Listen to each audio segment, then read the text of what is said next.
Welcome back to another episode of In Swineversation. Joining us today is Ben Allen, CEO of BinSentry, a leading company in animal feed, data precision, and management. Ben is an ag tech leader with a track record of rapidly generating revenue in a fast evolving business and economic environments. He plays a key role in BinSentry's mission of building the mill of the future to support supply chain efficiency, worker safety, and environmental sustainability. He's here today to explore how high feed data precision can reduce costs dramatically and improve operational efficiency to new levels. Hi, Ben. Thanks for joining me today. Hi, Jim. How are you doing today? Good. March 1st, beautiful day. A lot of hot topics here. Let's get right to it. Where are we with feed today, Ben? Well, the feed business is a great business to be in. We take care of billions of animals on this planet by feeding them. It's one of the most expensive parts about raising animals. It's 60 to 70% of the cost of raising an animal is keeping it fed and happy. But the way we manage the inventory is stressed. We're still doing it the way we've done it for decades, which means we ask the workers at the site, the animal site or barn site, to either look down the lids after climbing ladders or to hammer on the sides of bins and listen for the inventory. And although that's the best way we've been able to do it for decades, it's not the best way anymore. And it generates poor data. Humans just aren't that good at listening to inventory or hammering on bins and guessing how full they are. And that poor data creates inefficiencies throughout the whole system. We drive too many miles, we deliver too much feed in partial loads, we leave too much in a site when we have to go ship animals out at the end of their cycle and have to go pick up that feed. A lot of those inefficiencies, even though we're working as hard as we can at the animal sites, are just driven by the fact that the data we get from the sites is fairly inaccurate. So talk to me a little bit about bad data and how the simple approach with BinSentry allows you to view feed in real time. Yeah, so if you think about the way we do it today, the sites call in, their site managers or the workers at the barn site call in feed orders and inventory amounts that are kind of all over the place because it's really hard, like I said, as humans to stare into a bin or hammer on it, listen to it, and be very accurate. And we use that inventory data to drive animal feed operations. We schedule trucks, we schedule batches in the mill, we schedule labor at the mill. We spend a lot of money in animal feed being reactive to the field, to the calls that we get from the barn sites. But that poor data causes a bunch of inefficiencies, as we just talked about. With BinSentry, we put optical sensors on the top of bins. They install in 10 minutes. They're solar powered, they're cellular connected. So you just plug and play with this gear. And then we can literally see inside of every animal feed bin where we have scale-like accuracy. And that ability to have really accurate data about what animal feed is in which bins at which barns means that the mill staff, instead of having to guess about what's out there and what they need to do, all of a sudden they've got great data, way better data on their laptops than the staff that are out at the barn. And so it changes the workflow. You can be much more efficient with trucks and miles driven. You can be more efficient with batching. You can manage the changes of diet or the phase changes for the animals more effectively. You can manage slides more effectively. Slide management is fairly manual. It's hard, it's almost impossible to know what's going on in barn sites. But with our sensors and watching the consumption of animal feed in real time, we can tell what's going on at an animal site, even down to slide management.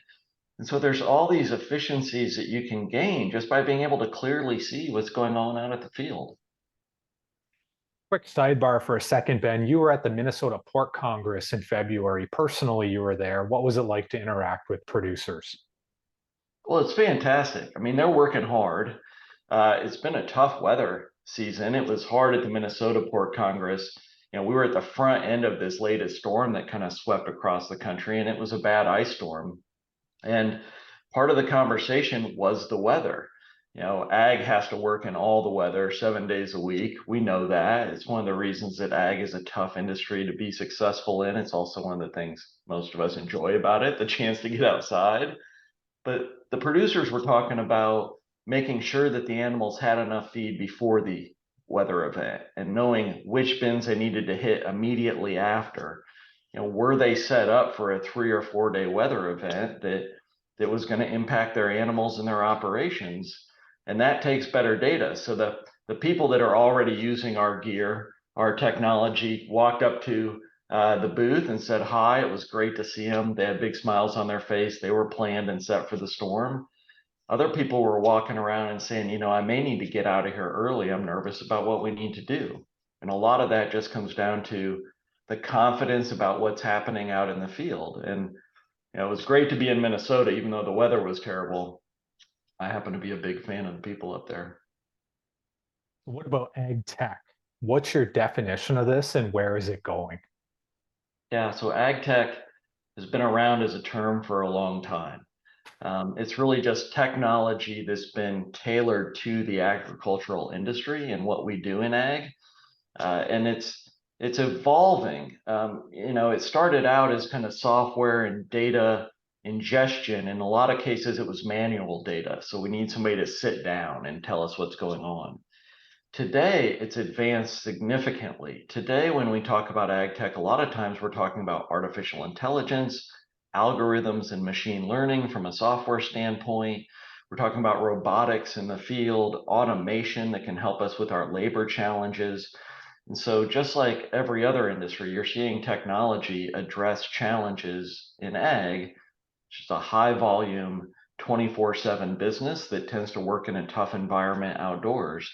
And so our tech has to be customized to our environment. The things that work in a manufacturing site that's covered and heated and air conditioned don't necessarily work on animal barn sites that are in the weather all the time. What about core competencies of the feed mill of the future? And how can today's operations stack up against the industry standards and be a step ahead? Yeah, so today feed mills are built on being reactive. They know those phone calls are coming in, the phones are gonna ring, they're gonna get emergency orders, they're gonna have big days and low days.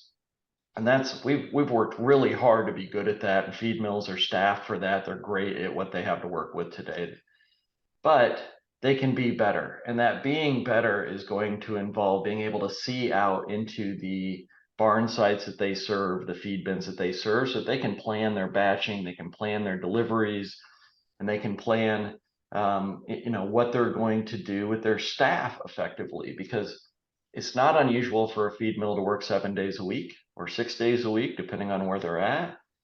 But we've got a labor challenge in the United States and in Canada. And that labor challenge, which the feed mill managers and the barn site workers are well familiar with, just means it's hard to get great talent. And it's especially hard to get great talent in rural areas if you want them to work 7 days a week. Like that's just not an exciting proposition for most individuals. And so the feed mill of the future is going to involve not only better systems and better data so that they can see out into their future and do better planning. It's also going to involve a lot more automation. We're going to continue to try and automate the simple tasks so that humans, with their intelligence and their effort and their strength, can do the hard work.